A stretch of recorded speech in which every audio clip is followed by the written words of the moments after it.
So today we're going to focus on this Fengqing Yunnan province tea. We've talked about Fengqing before. We've talked about Yunnan province before. And when we think of red teas, we usually think Yunnan, Anhui, and Fujian. Those three places have premier red tea in China. You have various pockets in other places, pockets of really good red tea, but these are the three stylistic leaders.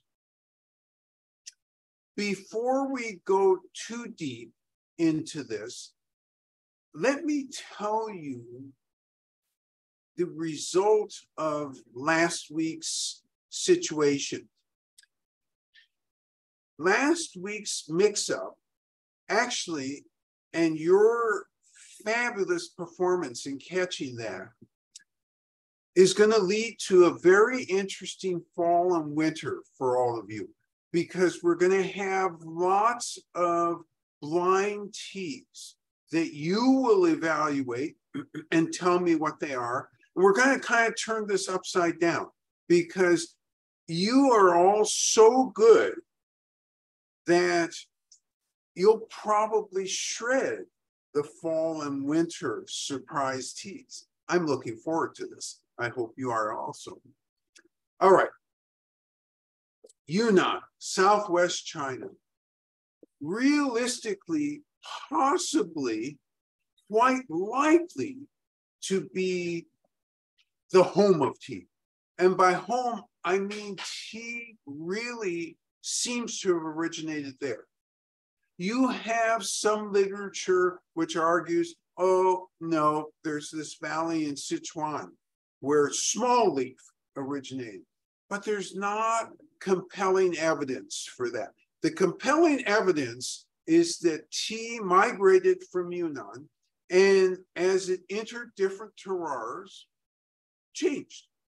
And the terroir, both soil-wise, weather-wise, culturally, was for big leaf, was for tea forests in Yunnan. Fengqing has possibly the oldest ancient tree in China, possibly. It's 3,500 years old. We'd been to that ancient tree, and we'd been on a day when they had all the ropes gone, and they were going to do a television show about that particular tea tree. And so they cleared everything out, including all the people who usually guard that tree. So we were able to walk right up to that tree, which was really cool. It was very cool. In comparison with the Ailau Mountain ancient trees, so we've talked to you about the one that's 2,700 years old or so. This one in Fengqing, 3,500 years old. What, from a look and feel perspective, is the difference? The one in Fengqing reminds me of an ancient oak. So it's not like a redwood, which stretches to the sky, touches the sky, so to speak. Ancient oak is shorter, wider. That's Fengqing. The Ailau ancient is taller, more like the redwood experience. And the leaves are also different. So by region, therefore, by terroir, these have evolved differently. Fengqing, historically, let's take a historical look at Fengqing. Pre-1937, lots of minorities or indigenous peoples in that area, they're producing tea. You had some Han people also producing tea. And they produced what sometimes is termed green primary tea. We'll have to talk about that term a little bit, because it suggest green tea, and actually that's really what they were producing, but because they were shipping it along the old Tea Horse Road, sometimes it would take forever. That is a very long time from the harvesting to the actual place where it was going to be consumed. And it had slightly oxidized. And so there was some difference in the taste versus the green teas that were being done in the interior of China. So interior, I'm talking about Zhejiang, I'm talking about Anhui, I'm talking about Yunnan, Hubei, Sichuan. Those are all interior. Once you get to the Southwest, and for those of you who are very detail-minded, you're going to remind me the following thing. You're going to say, Sichuan is in the Southwest, and you're right, but it's a basin in the Southwest. It's not a high mountain experience that you're talking about in Yunnan or Guizhou or Tibet, a little bit different, terroir-wise. Also different culturally terroir, because while Sichuan does have indigenous peoples, they're not as widespread, they're not the same population of them that there are in Yunnan. Yunnan has 50 different varieties. Oh, varieties is not nice. 50 different types of indigenous peoples. And Sichuan, we're talking around 12. So there's a big difference, and the gross numbers are different. All right, Fengqing, that's pre-1937.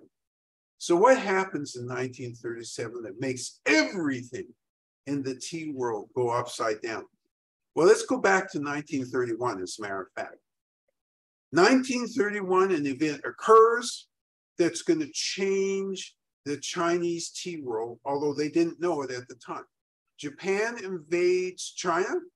They invade in the Northeast, and it looks like they're settled there. And it doesn't look necessarily like they're going to come south. And in fact, they spent 6 years in the Northeast. And why did they focus on the Northeast? Because the Northeast has oil, has heavy industry. So they were interested in taking the Northeast and taking the manufacturing and also, in a way, pacifying the population. So that's what was going on from 1931 to 1937. You roll around 1937, and it's clear the Japanese are interested in coming south. So in 1937, they cross a famous bridge and enter Beijing. Now everybody's clear. Oh, they're coming. In Anhui, where they're producing Chima needle, remember that's a red tea, a famous red tea from the late 1800s, they realize, okay, you know what, maybe the Japanese are going to come down here and it's going to be difficult. So they sent a senior tea person, Feng Xiaoqiu, from Anhui, and along with Zheng Hechun, another technical tea person, the instructions to them were go as far away within China as possible from here, because we sense that the Japanese are coming. And by the way, by 1938, they were already in Anhui, and all production of tea fell off right away because the Japanese were there on a campaign to actually take even more of China. So in 1937, these two gentlemen wandered into Yunnan. How far away is Yunnan from Anhui? It's very far away. It borders Burma, Laos, Vietnam. So there's a huge distance. You cross many mountains. The terroir is just so different. And the thought was, if we do tea business here, maybe will be safe from the Japanese. So just like a carpenter who sees a nail for one purpose, Feng Xiaoqiu and Zheng Heqiu, these two from Anhui, became aware that there were tea trees in Yunnan province. And they were told and advised that Fengqing might be a good place to go to see lots of tea trees. So they took a car from the capital of Yunnan, Kunming, and they drove for 3 days. And then they took a small road and walked for 10 days. And finally, they got to Fengqing. Fengqing is high in the mountains. It's about 6,000 feet above sea level or so, maybe 6,500 feet above sea level. Very isolated roads. Even today, trying to get to Fengqing, you go over the mountain and it's an incredibly long, hard journey. So they walked it because you didn't have the types of roads that you have today. And they arrived at Fengqing and discovered, yeah, there's tea business going on here. And there's tea plants, and they're enormous, and we've never seen anything quite like this. They went there, and they figured, okay, this is where we're going to establish a base, and this is where we're going to do red tea. So remember, prior to them coming, were the locals doing red tea? No, they're doing this so-called green primary tea, as they've been doing for hundreds, thousands of years. So these two guys set up the plant and think or imagine they're coming from Anhui. And Anhui, Qimen, all the Qimen family is very famous, it's world famous. And they have a very established process for doing it. Not only do they have a very established process, it's extremely labor intensive at the highest grades. Remembering that these are two gentlemen and that they don't have a whole slew of experienced people. They've got to teach everything. So I ask you to imagine this. Did they teach all the most highly refined techniques? Answer would be no, of course not. They just needed to get this up and going. So you and I know the basic techniques. You and I could have taught everybody. Well, maybe we wouldn't have done such a good job, but we know those techniques. And what are those techniques? Same as everywhere when you're doing red tea. You got to pick. However, what was different, and what was different for the local population, was they weren't picking a bud and 2 leaves to make their teas. They were picking a bud and 3 or 4 or 5 leaves. So already you have a shift in thinking about how to produce fine tea. Remember, these guys came from an area that's producing fine tea. So that's the first shift. Secondly, you wither. Every terroir, whether it's cultural or physical, has a different sense of what withering should be. These here in Fengqing was no different. However, from Anhui, what they did was moderate withering. Now, is the weather the same in Fengqing as it is in Anhui? Absolutely not. So it's more humid in Fengqing. It is at a higher elevation, but the soil components are also different. So you have a lot of different things going on. You have cultural terroir also going on. So this was a process that these gentlemen had to go through, and they had to go through quickly, because looking at China historically at that time, it was beginning to fall into hard times because the Japanese were moving south. Still a civil war really going on, although as the Japanese moved in, the Civil War stopped and everybody turned their attention to China. This was a backwater, so to speak. And as such, these two gentlemen had the command, get this up and running fast. So after picking and withering, what are you going to do? You're going to roll. Now, already in Anhui, they were experimenting with some machines that could roll. They didn't have any of that equipment in Yunnan. And they had people who knew how to, and again, because these were farmers who were doing green primary tea, they were already actually rolling their tea, shaping. They were calling it shaping. We're using the general term rolling, but rolling and shaping here are synonymous. And then you heavily oxidize. And that's how you, and lastly, you bake. And what the gentlemen from Anhui did is they brought a double bake process with them. All right. So let's talk about the language around all these steps. You pick the leaves. That's the foundation. All right. Why is it the foundation? Because when you pick, these guys were real specific. Uniformity. We love uniformity.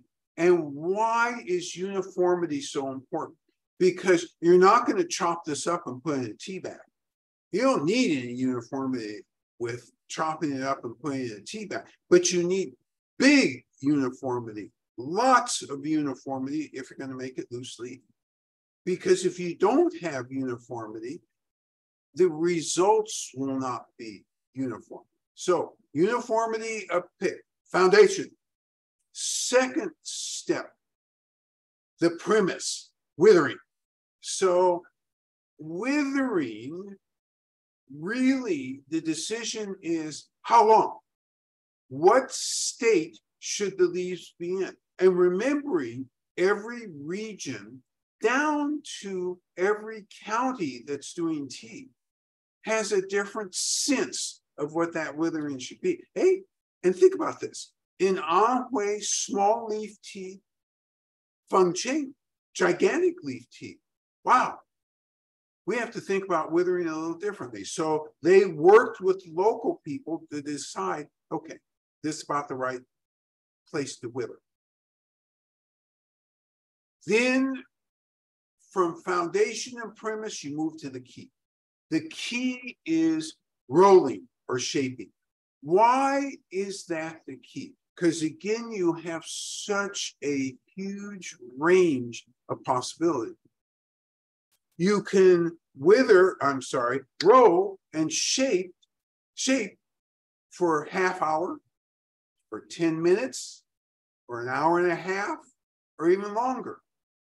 And when you do it, you want the leaf to have a certain type of look and feel. So the result was they ended up with something that was usually around an hour to an hour and a half. And there was already a class of expert shapers who were doing it for the green primary tea.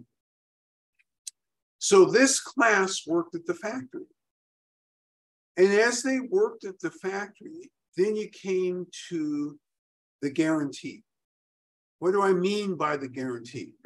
The guarantee that the end result was going to end up, you know what? I skipped a step. Oxidation. Oxidation isn't the guarantee. Oxidation pulls together and unites all the previous steps. That's where you get uniformity. And then you get to the guarantee, and that's that baking. And again, they brought in two-step baking. And that's the guarantee you're going to get a tea product that's stable. And that's for market purposes, really the way they were thinking about this. And as a consumer, thank goodness for the guarantee.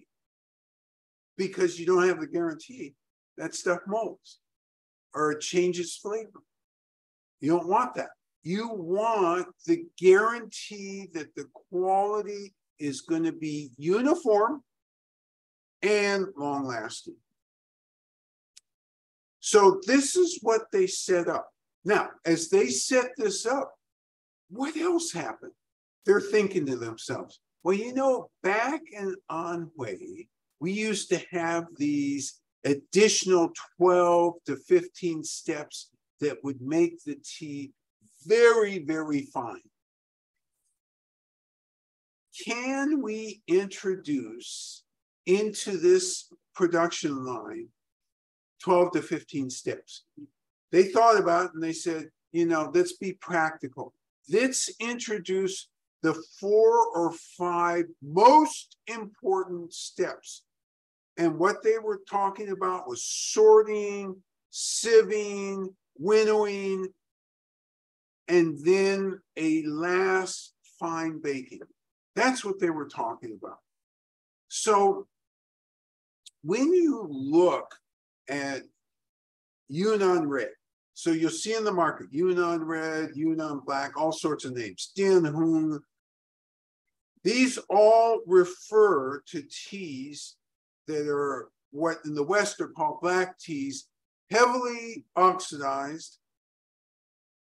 But when you sit them down with Anhui teas, right away, you notice that the Anhui teas, just from the look and feel, and let's not be confused. I do understand that Yunnan plants are larger and that the Anhui plants are smaller, but that's not why the look and feel is so different. They use such a refined process. So think about vortex. So that almost looks like they feathered it because the vortex leaves look very feathery. They've been refined. They've been worked on to get that look and feel. The Yunnan, because they couldn't bring that whole process from Anhui, almost look gross, or not gross in a bad way, but not as refined as the Anhui. But this is the history of how that developed. And that's why you get a different flavor profile, because you're not going through all that refinement. You get a very different look. Oh, and there's something else, 2 other things. The starting point from the soil components, from the weather components, and then from the cultural components, so different. So this is how Fengqing became the center of Yunnan red. And it still is the center. And this means that lots of things occur in Fengqing that might not occur in some of the more rural places in China. So I don't want to get too far off the path, but I do want to note, especially in reference to what I just said, Fengqing has lots of academic and scientific interest in the area because the infrastructure there is a little bit better and the record keeping there is a little bit better. So trying to think about how to improve rural life, Fengqing is frequently a target of experimental programs. And actually, in many other famous tea areas in Yunnan, they are also targets of experimental programs. What sort of experimental programs? Well, let's give you some context. China has a big population. Let's just say for the purposes of today, because I'm talking round numbers, let's call it 1.6. Maybe it's 1.7, maybe it's 1.8. Who the heck really knows? However, what we do know is 1 billion people are urbanized. That means, oh my God, at least twice the level of the population of the entire US is still rural. What's happening in the tea areas is happening actually throughout all of rural China, but it's seemingly becoming even more exacerbated in Yunnan for a variety of reasons. So what is it that's happening? Young people are moving away from these rural areas. Many of them don't want to do farming. The only reason that the tea community in Yunnan is stronger than some of the other areas of tea community is because you have these indigenous peoples where the younger people are moving more slowly out of the countryside. Oh, they're still moving, but it's not as quickly because there's more cultural ties, more reluctance to move away from home base. But it is happening. And as such, for you and I, me from a business sense, you from a consumer sense, this should be concerning. It's just like Japan. Same issue. Young people, because they're so far away from the urban centers, don't want to continue doing this. The good news, well, and you see in China, and the reporting sometimes is a little misleading because you see these headlines which say, oh, we want, this would be the Chinese, want young people to just go experience life in the countryside. This is misleading because actually I think everybody there recognizes that there's changes going on in the countryside and they like those changes either to slow down or they want the integration between rural and urban to be smoother. There's lots of things everybody's thinking about. They don't want it to crater. And in some places it's cratered because the number of people leaving the countryside, leaving tea farms is just too much.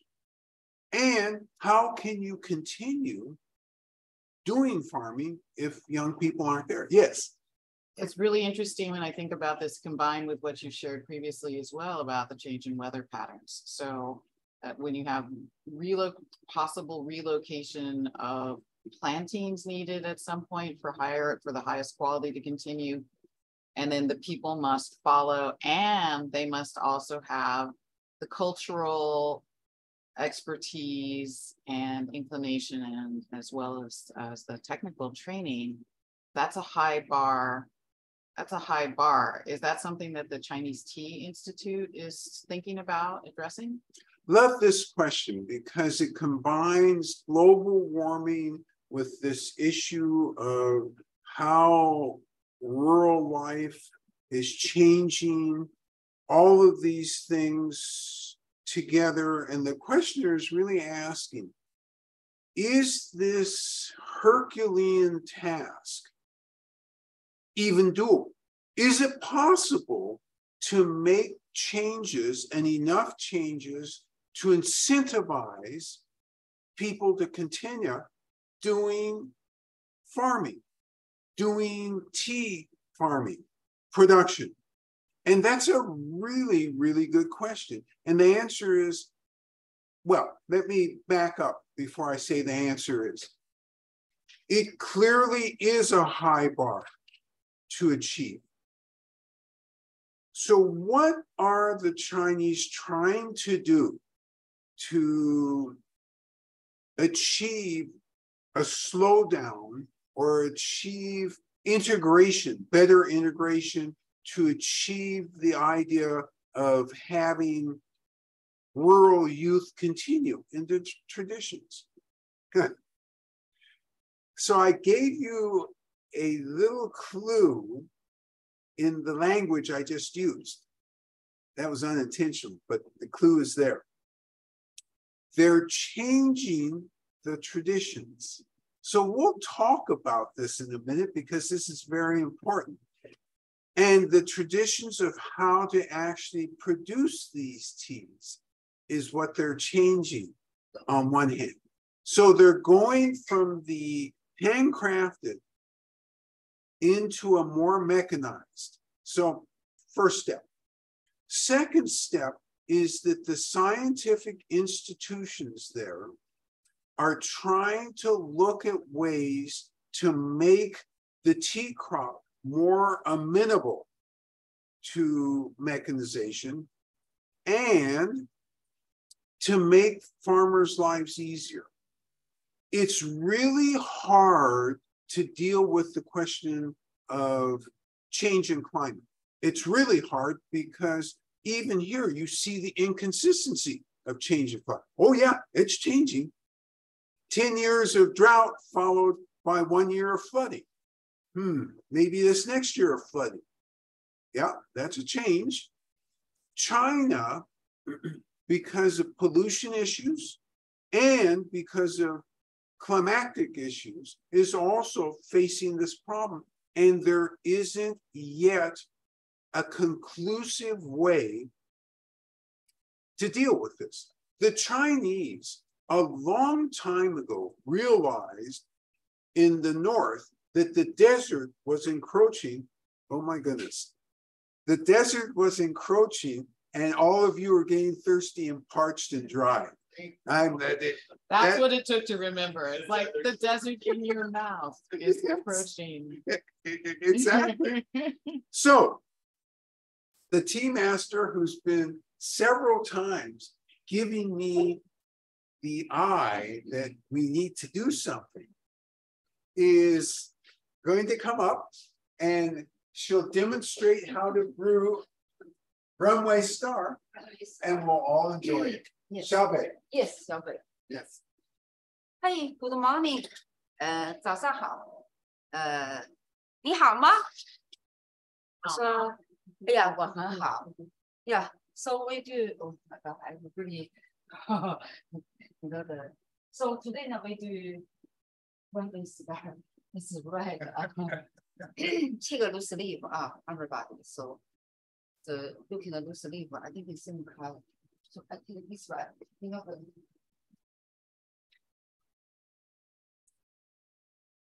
So the tableau is set up as usual. And you only need 2 cups. We use 4 cups to cool down and dissipate the heat faster. Dissipate the steam actually faster. Strainer is part of what you need. And there's the leaves. Take a look at the leaves. Yeah, take a look at the leaves. When you open yours, yours should look that way. Dark leaves. Not much yellow, not much gold, dark. Mm-hmm.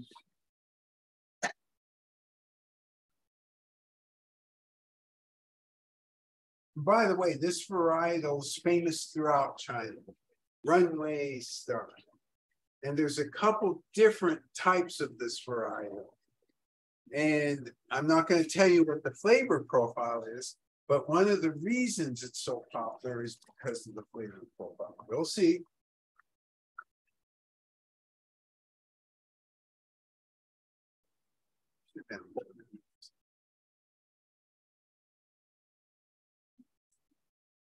So the tea master pours the tea in 1 cup to heat it up. And then she's going to dissipate the steam. And this is a 5 gram, 3-minute CP. Going through tea rhythm here. Not in a hurry.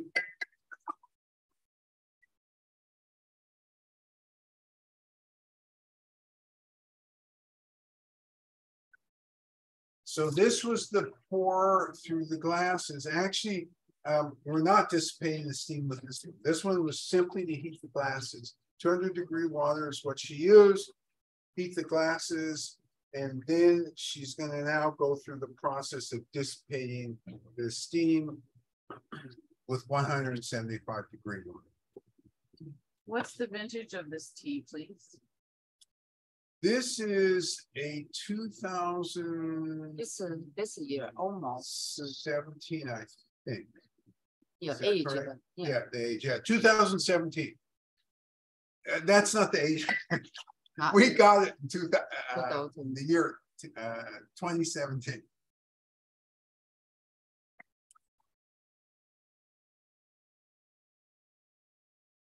All right, going through dissipating the steam.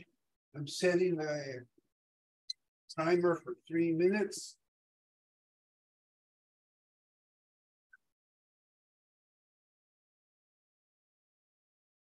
This one, by the way, is certified organic according to European standards. So those standards are somewhat higher than the US standards. And so this particular set of producers went through that process, and they got subsidies from the government to do that. So that's one of the reasons they pulled that off. Most farmers just aren't going to do that, even if they use an organic methodology. They're not going to usually pay for that, but then when they get subsidies, that's a different thing. So you put the tea leaves in the heated cup, shake the cup, bring out the aroma and the leaves.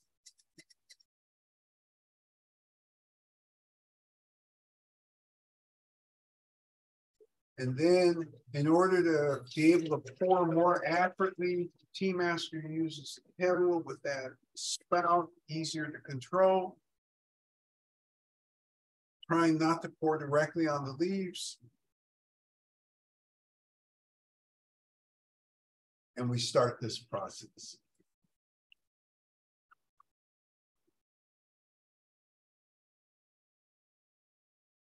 You know, it's not in a hurry. Accuracy is better than speed. Timer is set for 3 minutes. I've started the timer. Just a little bit more water in there. Great. Heat up the recipient cup. Perfect. Okay. So I was trying to answer this question about the high bar, trying to help rural people who are in the rural areas have a better life, and as well as dealing with climate change. So let's talk about that better life for a minute, because in the past, what I've addressed as better life is you can go out and find more people as potential mates. The movies are more plentiful and better in the cities. The food choices are more varied in the cities versus the rural. It's delicious in both places, but young people like a different atmosphere. But let's talk about something else, which I haven't mentioned before. So the average salary in the cities for young people is about 47,000 renminbi annually. And the average salary in the countryside is about 18,000. So again, you have this pressure because in China, especially if you're a male, when you get married, you got to prove to the female that you got means. Not only that you have means, but that you've already purchased a living space. So there's lots of pressures in order to be able to, in quotes, have the good life. And that's one of the things that's causing young people to want to go away. And the policymakers, it's really, really hard, whether it's the US, whether it's anywhere, trying to find the right balance of top down versus coming from the people policies. When you have top-down policies, many things are overlooked, not on purpose. Everything is theoretically good and on paper it's a great plan. And then when you try and execute it, people still aren't happy. When you have from bottom up, you have other issues. So, and we've seen both types of issues. You have building facilities on public land that aren't permitted, or diverting water improperly. So there's all sorts of things that make this a huge, huge challenge. By the way, that was the timer for Runway Star. 3 minutes expired. Again, you're not in this huge hot hurry. It's more about tea rhythm. Separate the tea leaves from the tea liquor.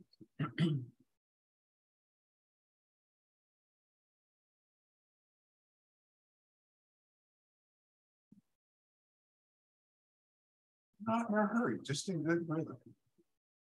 All right, and as we look at this thing is beautiful. Look at that color, golden yellow. And just, you know, when you look at it from on top, a tinge of red in there. Let's see, well, let's first look at these leaves. Pretty dark. Ah, a certain smell, which you'll tell me. And let's enter the quality arena. It's a small sip, enough to cover the tongue, 175-degree sip.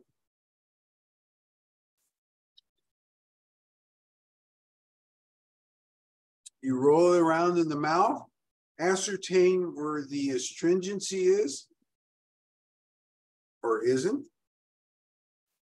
You also are aware of any aftertaste and then of any energetics. Energetics being defined as what you feel after you start to drink the tea. I'm going to take a second sip here. And then the second sip, you're going beyond this. What you're doing is now you're really thinking about aroma. You're thinking about, okay, I've got to talk about taste profile. I want to reconnect with where the astringency is. I want to reconnect if there's an aftertaste I'm detecting. And I want to make sure I understand the energetics.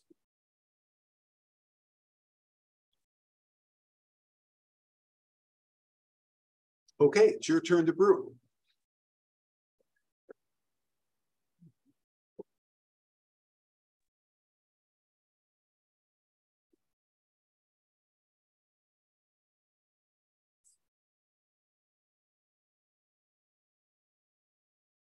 So you get your water ready. Tea Master is drawing 200-degree water. You can use any temperature of warm, hot water here to make sure that the glasses are absolutely free of anything inside, and also to heat the cups.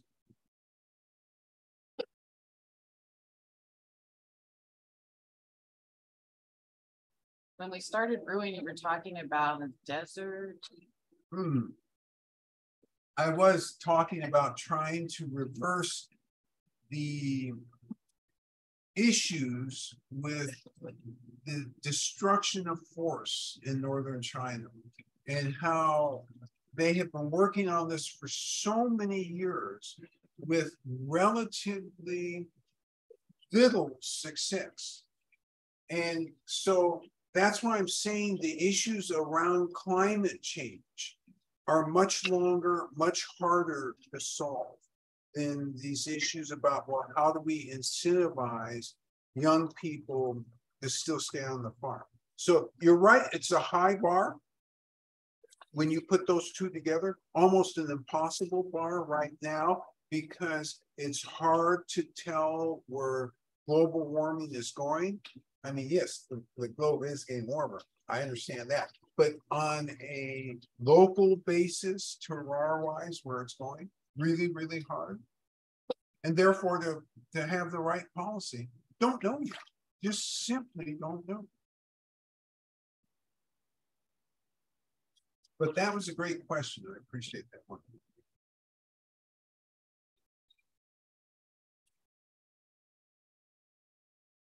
All right, you're getting your leaves out. This is 5 grams. You're getting them ready. You're going to put them in the heated cup.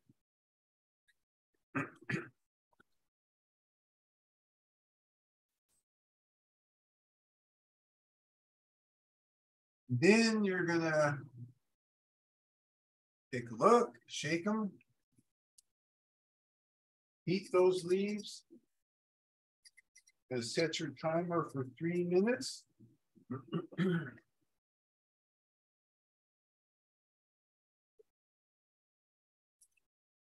We're transferring to a kettle that's easier to control when you're pouring into the cup. You don't have to do that. I'm pouring not directly on the leaves.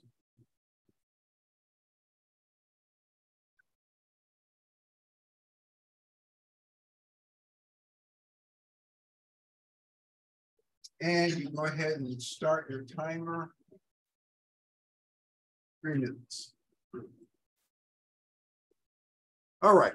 So one of the things that I noted, and I gave you this long introduction about the history of feng qing, because I want to talk about feng qing now.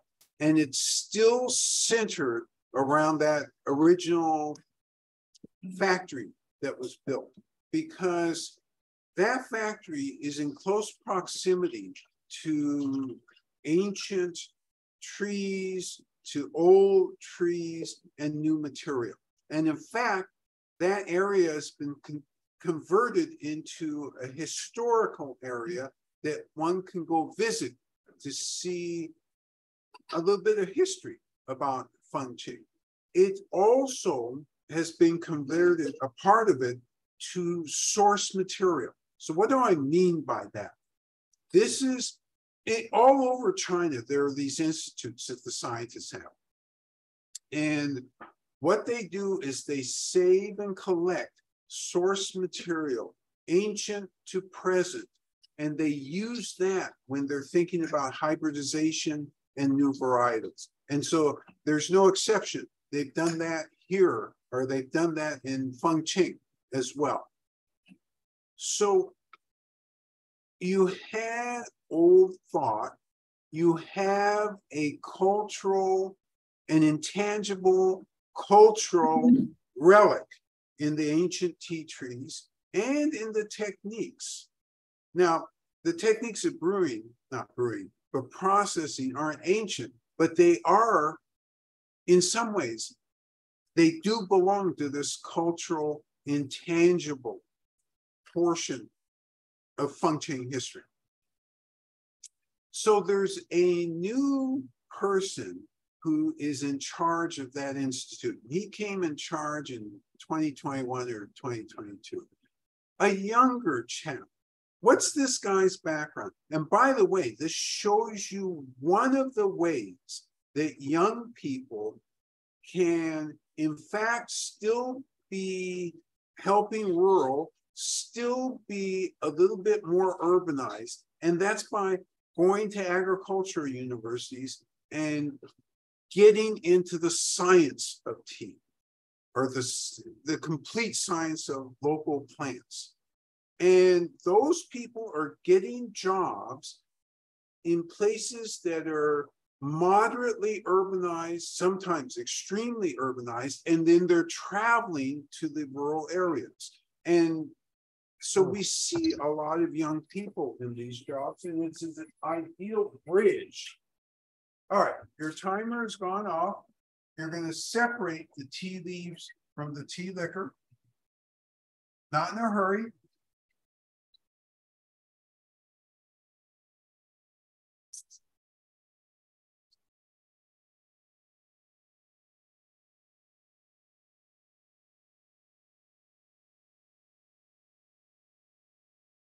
Okay, So yours should again be about like this in terms of color. When you look from on top, it should look slightly reddish inside, and the leaves should be very dark looking. So some of the reds, you have leaves that have more gold to them, maybe yellow orange to them, but not these. Yes. Participant says the warm leaves had a light malty scent, but when I added water, it transformed into light malt and chocolate and maybe almost a hint of coffee. And the tea liquor is an amazing color. This is a very interesting comment. So slight malt in the initial warm aroma of warm leaves. When actually brewed, the aroma, is that aroma or taste? The tea, the warm leaves, Oh, the no warm taste leaves. comment, but just Okay. about from light malt scent when they were warmed to then with water in the mug, light malt and chocolate and maybe coffee. Okay, light malt to light malt and chocolate, and maybe this barest hint of coffee. So really what's being said here is that there is a very nice transition from just the warm leaves into the leaves that are actually have been used, and you get this change in aroma, and it's just all very pleasant, typical of a red tea. Yes. Another participant says, similarly, but this is how she describes it. Interestingly, the warm dry leaves first greeted me with the aroma of warm yeasted dough, as if uncovering the main characteristics of the tea. And then she gets the sweetness of malt, dried fruit, and undertones of pleasant spices after that. So the warm leaves, yeast, and doughy. The actual liquor itself has hints of malty sweetness and fruit, dried fruit. And why do I like this comment in particular? Because the Chinese would talk about that sweetness. For them, they even have a little modifier to that sweetness, but there's definitely a sweetness. And then they also actually do talk about slight hint of fruit. So you've nailed it from the way the Chinese look at this. The participant says the tea liquor has a pleasant round and honey raisin scent is how he would describe that. Honey was the modifier I was looking for. Honey raisin he used in terms of scent, the participant used in terms of scent. And that's a really good call because the Chinese detect that honeyness, whether you call it honey raisin or just a honey sweetness, all of that works.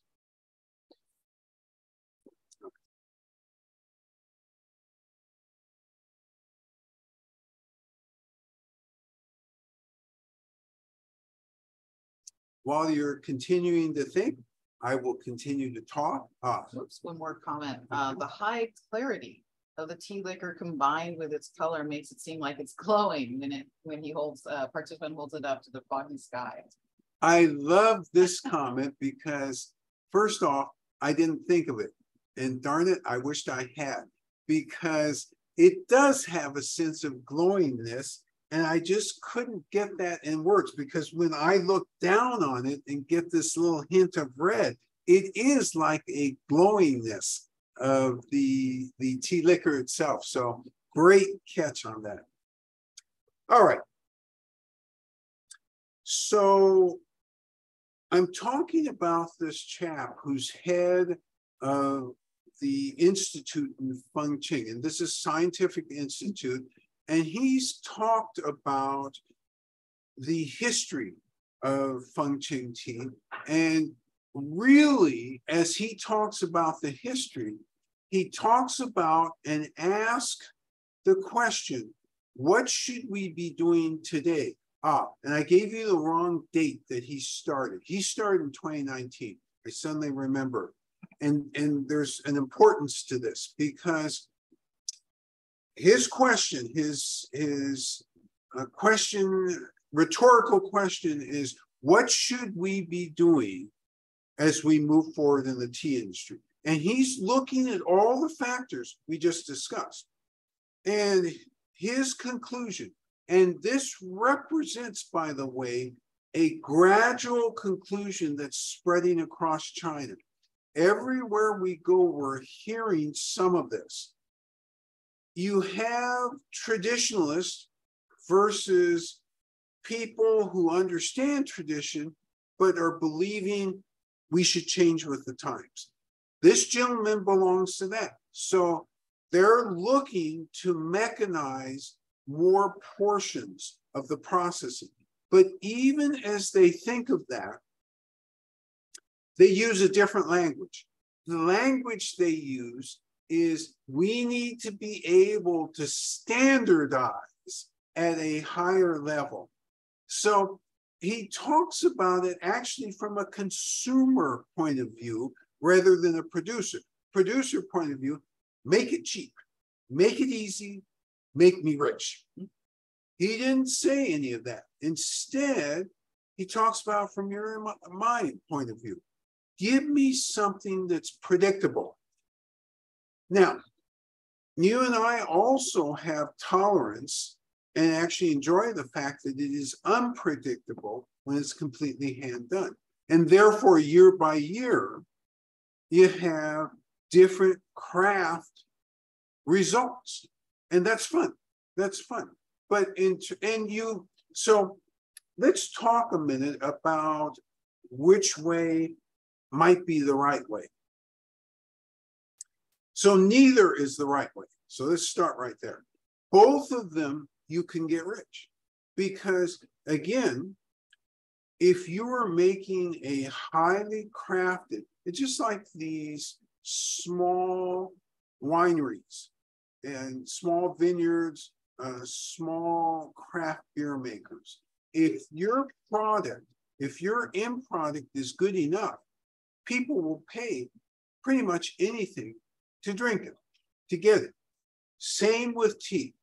If the product is good enough and then it reaches craft heaven, then people pay big money for that, and you can afford to be a craft producer. But you got to have skill.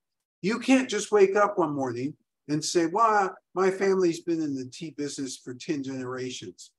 I'm going to become a craft producer. Even as you know all the steps, if you haven't experimented, and more importantly, if you haven't connected with old timers in various areas so that you understand better what you have in your area, you're not going to become that really, really good craft maker. Yes. Another comment from a participant: for the infused leaf, she detects some tartness towards the end of the sweetness.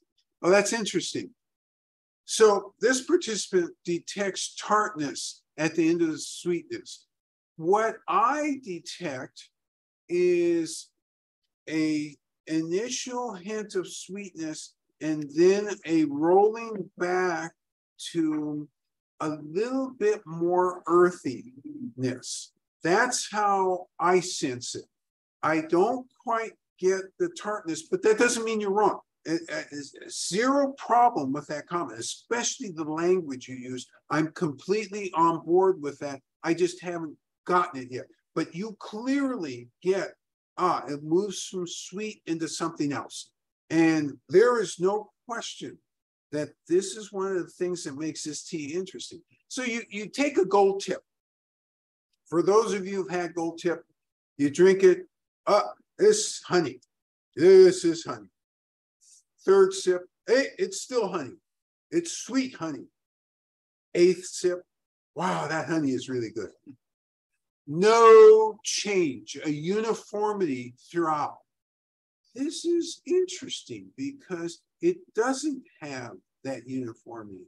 It's kind of unique that way because you do get that sweetness, and rarely do you have a sweetness that dissolves into something else. among the teas. If it gets to sweet, it usually stays there. But you've detected, and quite correctly, that it wanders off in another direction. And that is one of the things that's special about Runway Star. All right. So we're talking about this guy who heads this institute, a younger chap, and how he represents this new thinking and how both the new thinking and the craft thinking can make you rich. Because the new thinking is if you can actually produce interesting color, yeah, faster, Perfect and economically, you can produce more with less cost and therefore have a higher return. So there's different ways, and different farmers are thinking about this and using it in different ways.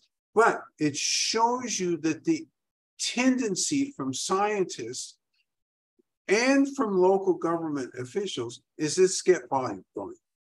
Let's get that going, and then we're going to be okay. Turns out, by the way, that's not true. It does turn out not to be true. And this year is an example of that, because the entire tea industry in China is having challenges. And part of the challenge is world demand in some way is not in sync with the pricing. And so that's an issue. Other issues, of course, represent the state of the world. And so demand in certain places that used to be there because of inaccessibility, that's an issue. But we are definitely seeing disturbances in normal ways of doing business. And in China, that's reflecting as the tea industry, it's not failing. So I don't want to imply that. But what I do seem to detect is there's a slowdown. And it's industry-wide, much more generalized. Part of it may have to do also with overall policies. That I'm not sure. But all of these things together are creating this slowdown. And that's why it's not magically, you can't assume that because you can get more volume, you're automatically going to get richer. You're still more likely, and this is really interesting when you think about it, and it represents what the craft industries here have found out. You're still more likely to be able to sell product if yours is unique. If yours is unique in a good way, and people can't get anywhere else, they're going to pay top dollar for that. Maybe not as many people will buy, but you'll still be making a good enough margin on that, that you will have made the right decision. So lots of things going on with these decisions.